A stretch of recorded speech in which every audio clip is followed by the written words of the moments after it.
Hello,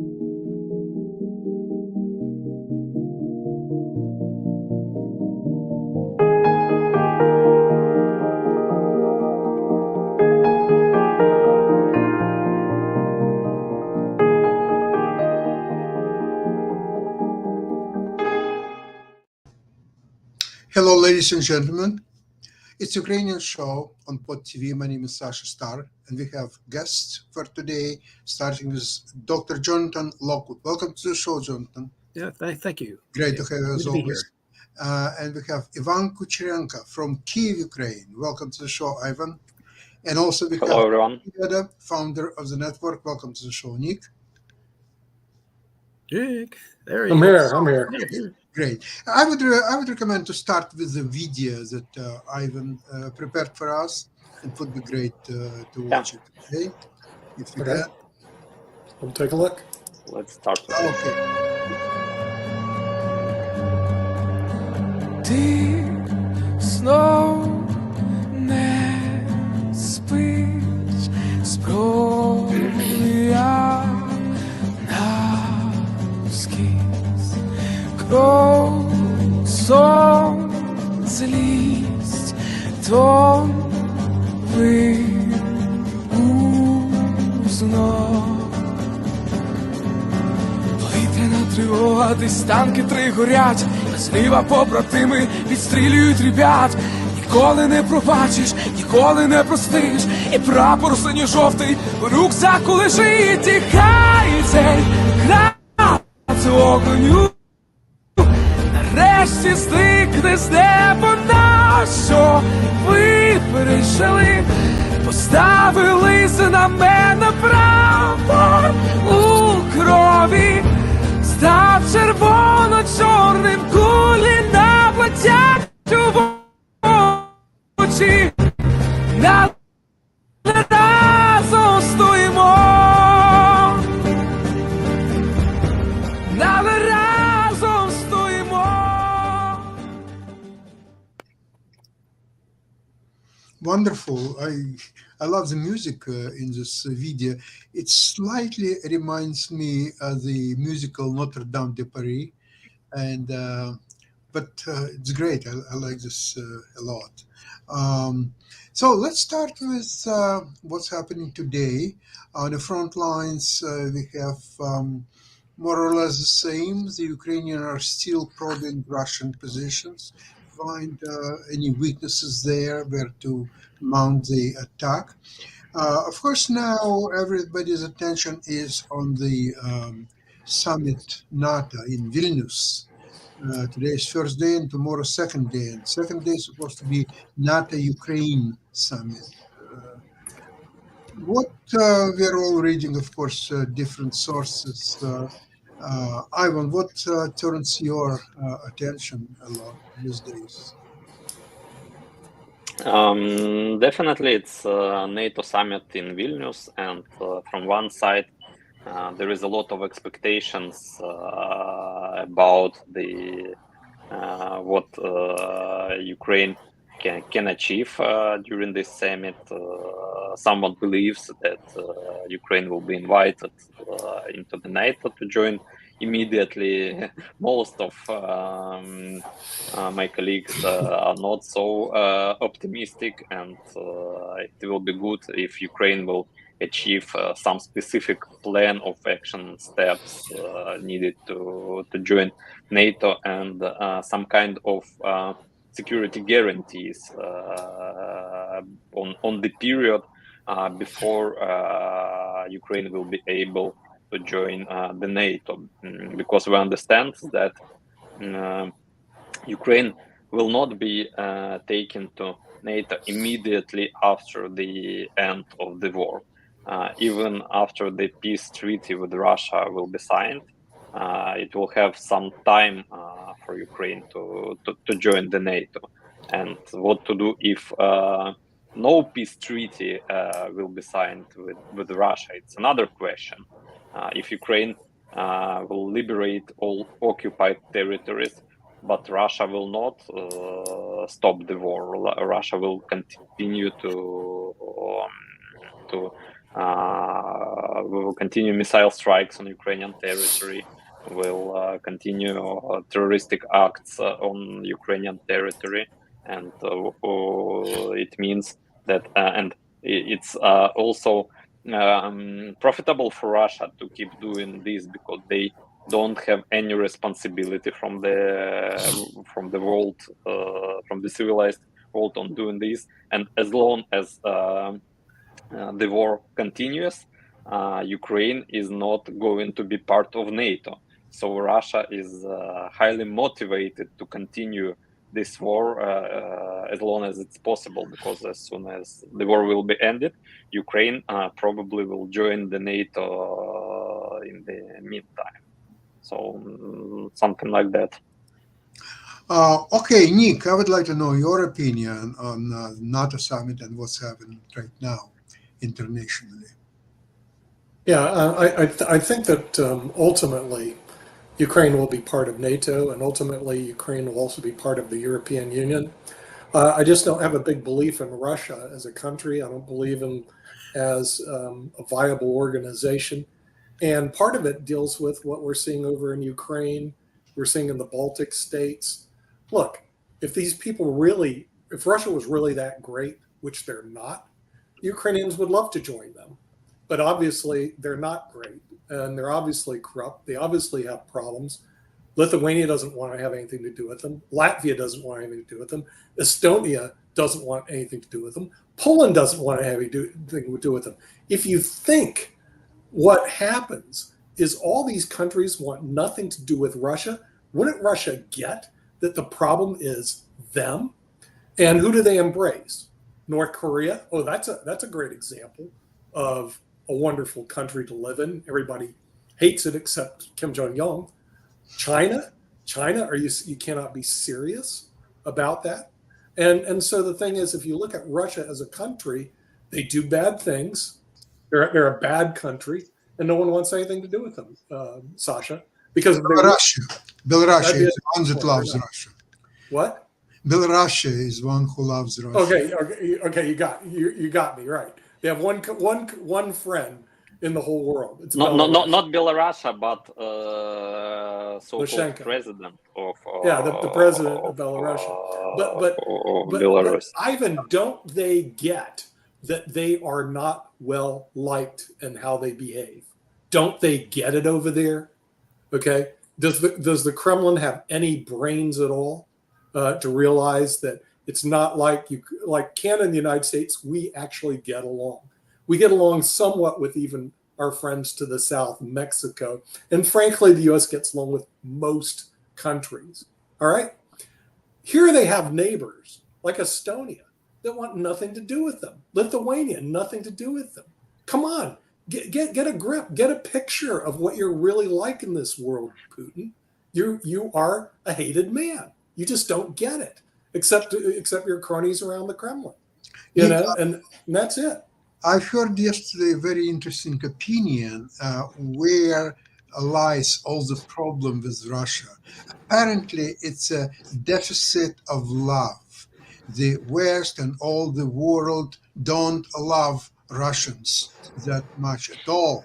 And this is the problem why Russia wants to fight everybody in all the world. They want to be loved, and they're not. Jonathan, what would you say to that effect?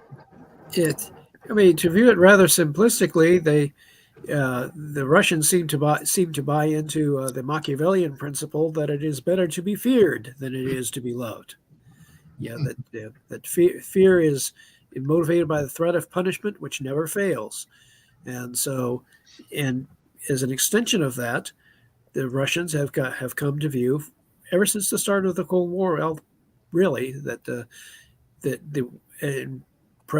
former President Boris Yeltsin's words, the only reason Russia is considered a great power is because its armed forces have nuclear weapons.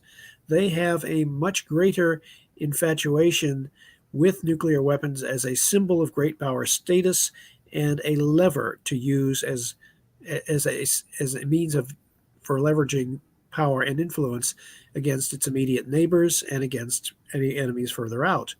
So their view of nuclear weapons to the Russians are much more important, relatively speaking, to their great power status and leverage than they are for the United States.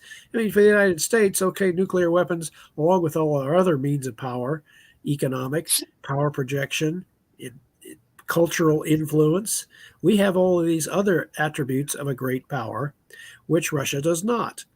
And so they lean disproportionately upon their nuclear weapons arsenal. Putin does, especially, as his one sure means of leveraging and having influence over the West. And he thought that his nuclear weapons arsenal would give him cover and leverage for invading Ukraine with relatively little interference.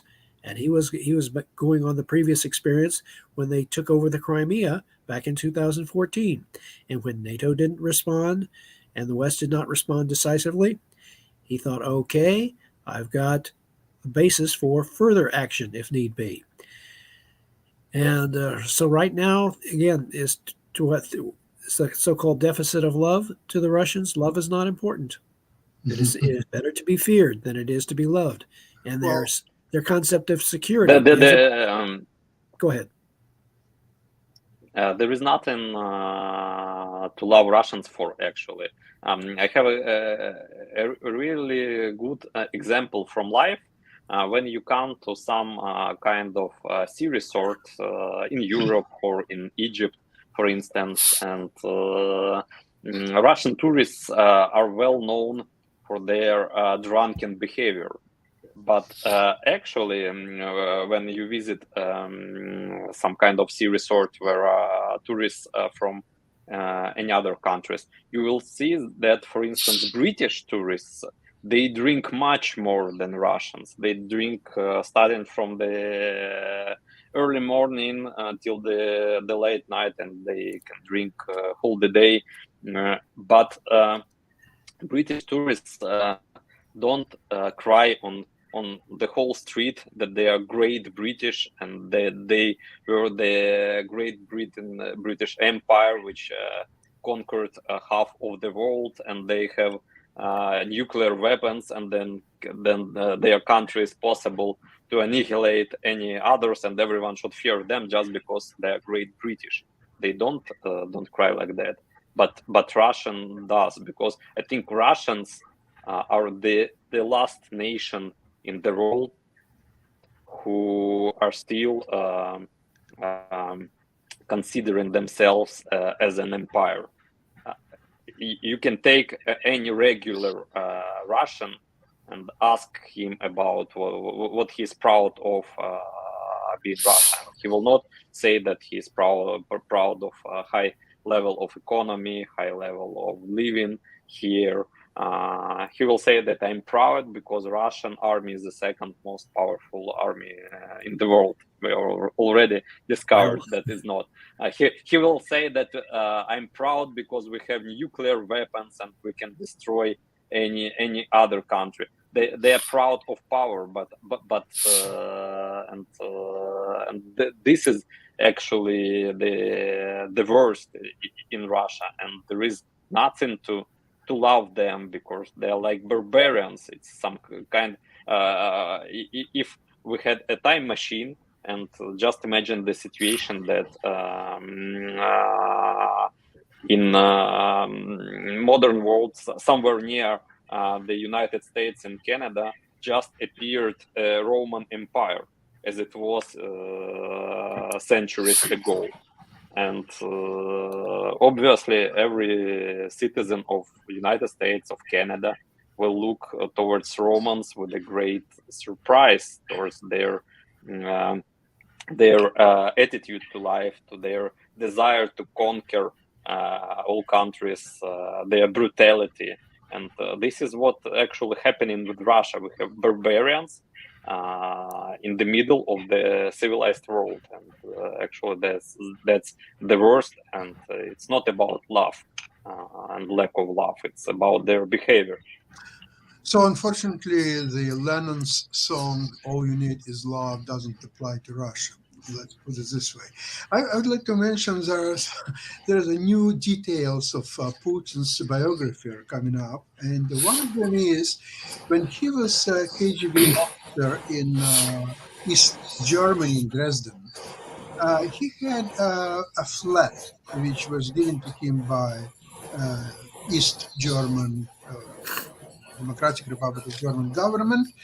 It was a flat and nondescriptive building, but Putin noticed, actually not Putin, but his wife, former wife, Ludmila, she noticed that his apartment was a little bit smaller than apartments which were given to Stasi members. So Stasi is the East German police. So their apartment was slightly bigger than one that Putin received. And actually, when he received that apartment, there was not a washing machine. So the neighbors from Stasi's members, they together bought him one very primitive small washing machine. So now they had, after all, washing machine, but still a tiny apartment. So this is where the hate to all Western from Putin comes from. He was given a very small apartment. He was given a small washing machine. Now that explains now why washing machines are such prized items among the Russian warriors. They're all trying to escape Ukraine with the washing machine. And they done so well in the first month of the war. But today it's becoming very difficult. How many washing machines can you find in Bakhmut these days? Probably not too many. So they're not willing to go to fight in Bakhmut because where is a washing machine? There's no washing machine. I don't want to go to Bakhmut to fight. So this explains a lot of things. Now, I'd like to ask something very important, Dr. Jonathan Lockwood. And, okay, here comes the grenade. Yeah, no, Jonathan, this is a very important issue. And I think I'm maybe lacking knowledge. I'm trying to cover it, but I'm not sure if that will be successful 100%. So you will correct me for sure. Now these days, there is a summit in Vilnius. Everybody's talking about the summit and NATO and so on, and whether Ukraine will go straight to NATO or they will be invited to NATO, and if it will be invited, when and how, and what's the procedure, if there will be no procedure, and so on. Now, let's take it a little bit slower, one step at a time. What is the advantage for any country, including Ukraine, being a member of NATO? It's Article number 5. So if according to Article number 5, if one nation, member of NATO, is attacked, all other members are coming for its help. Okay. What that help could be, in fact? Does it mean necessarily use of nuclear weapons against aggressor? I don't think so. If you read Article 5, all it says is that there will be consultation of all members to find how to deal with the possible aggression. First of all, let's clarify aggression. Does it mean that the 2,000 tanks invade Estonia, for example, and take it all apart or so on? But what if all Baltic countries are blockaded from the Baltic Sea? There is no invasion, but they are blockaded. So if there will be invasion, NATO countries cannot even enter the Baltic states except by air, but not with conventional tanks and other arms. So they have to figure out whether the blockade is act of aggression. There is a cyber attack. Cyber attack is an aggression. It remains to be seen, it has to be viewed. And by the way, oh, forgot, each NATO country has a veto power. So somebody, let's see, there is aggression against Estonia, and so there is a discussion of to use force against invader. Maybe it's Russia, maybe Belarus, maybe both. But let's see, one of the countries says Hungary. Hungary says, I veto. any use of Article 5. We don't want it. It's not really aggression. It was try to discuss certain things.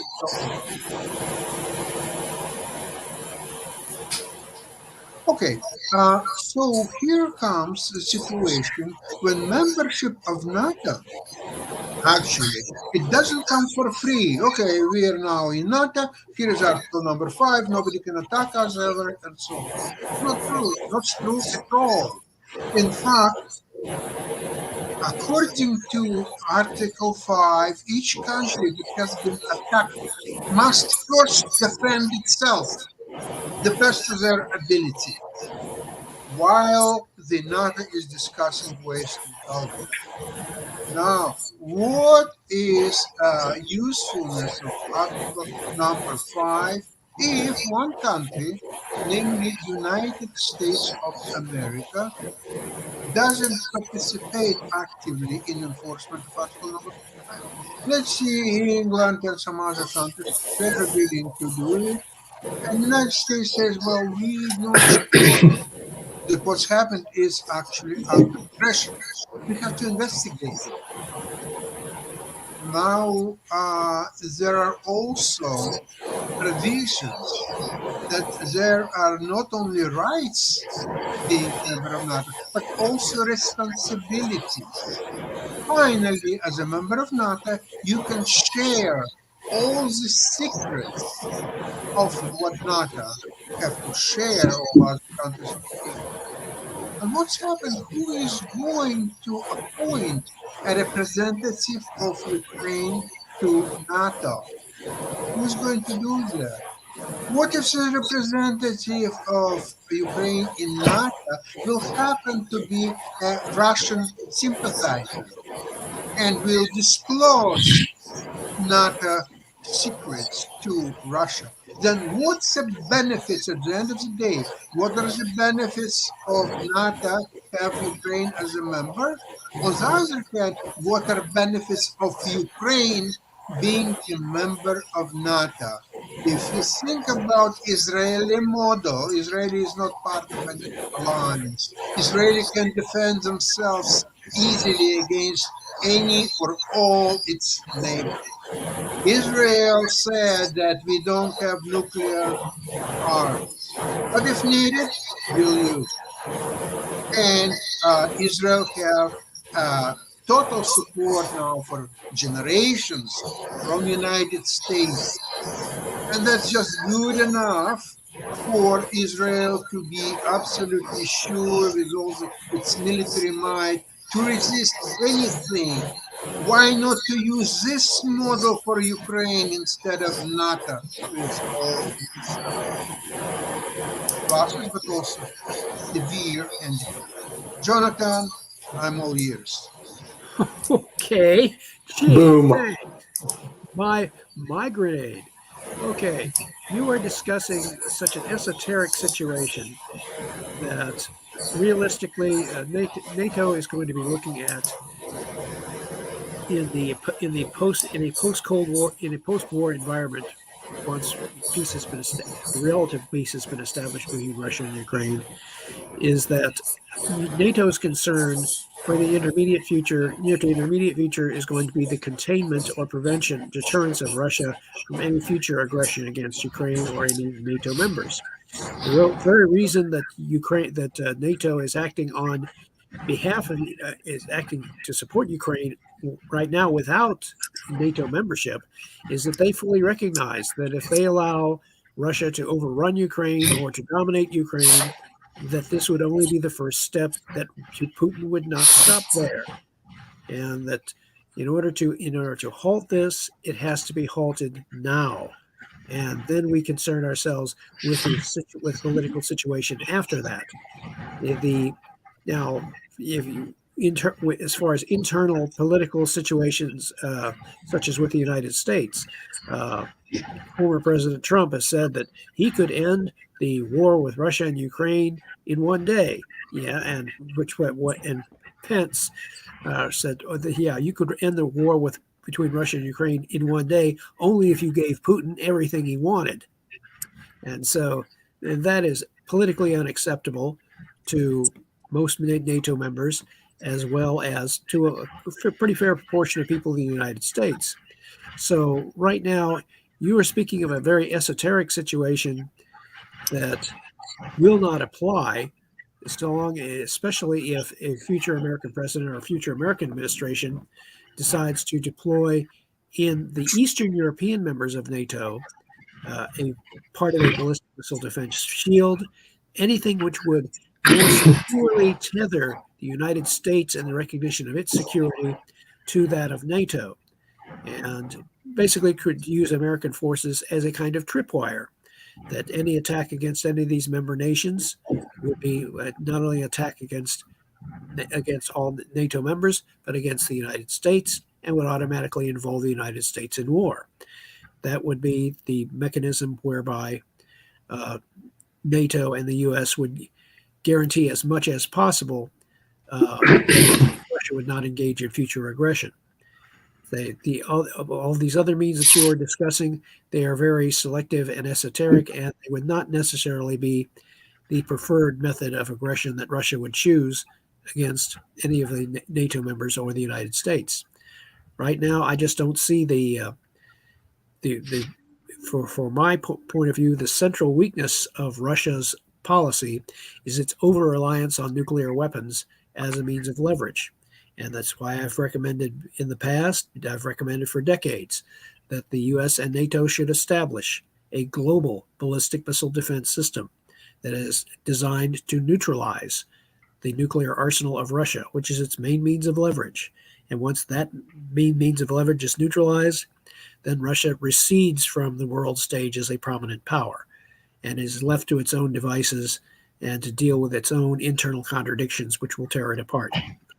Right now, I don't see the main means that we have to guarantee is that we should not allow Russia to gain at the negotiating table what it cannot achieve on the battlefield.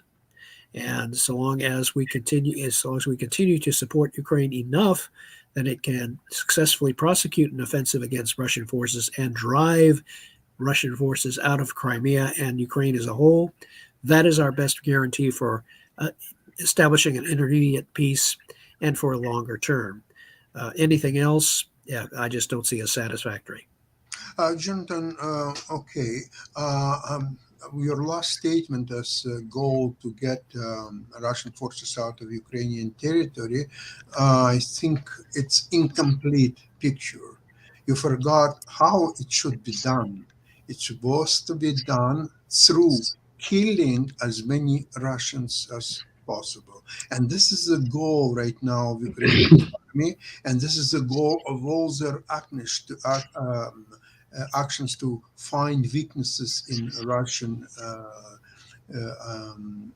army's positions, is try them out in different directions, and at the same time killing as many Russians as possible.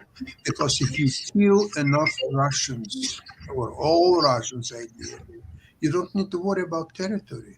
The territory is yours by default. You don't have to fight to get this territory because there is no one to fight with. So the territory is yours. So the key is keep killing as many Russians as possible. That's all what there is to do. There is no strategic thing and territories and NATO or not NATO or so on. You just have to kill enemies on your territory. That's a key to everything. Ivan, you have another video for us to take a look at. Yeah, can we see that? Yeah, it's just about the security issue and security guarantees which Ukraine may achieve. What we discussed in the beginning, so we can watch it. Okay. On September 13th, an international working group led by former NATO Secretary General Anders Fogh Rasmussen and the head of the Office of the President of Ukraine, Andriy Yermak, presented recommendations that should become the basis of the Kyiv Security Compact. What is the point of this treaty? If Ukraine is attacked within 24 hours, it can request consultations from the treaty signatories.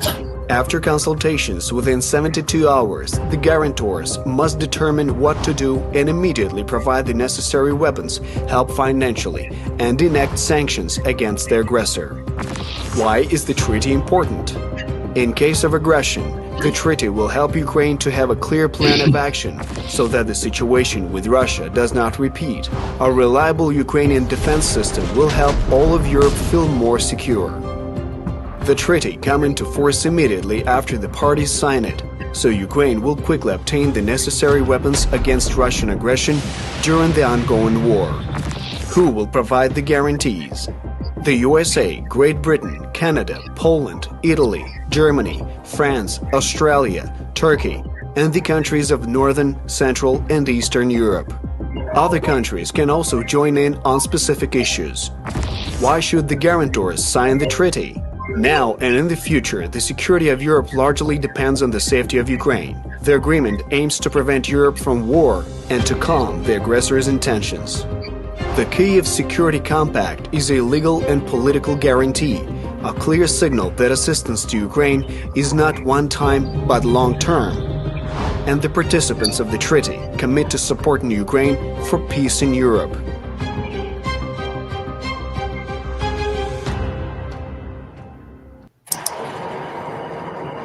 Excellent, excellent. I think that the most of the articles of NATO were signed in 1949. We live today in 2023.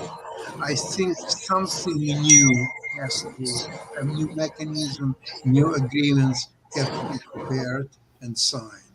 With this, I would like to thank everybody for participation in today's program. Thank you so much and hope to see you with the great news on Friday. Thank you very much. Bye-bye, everybody.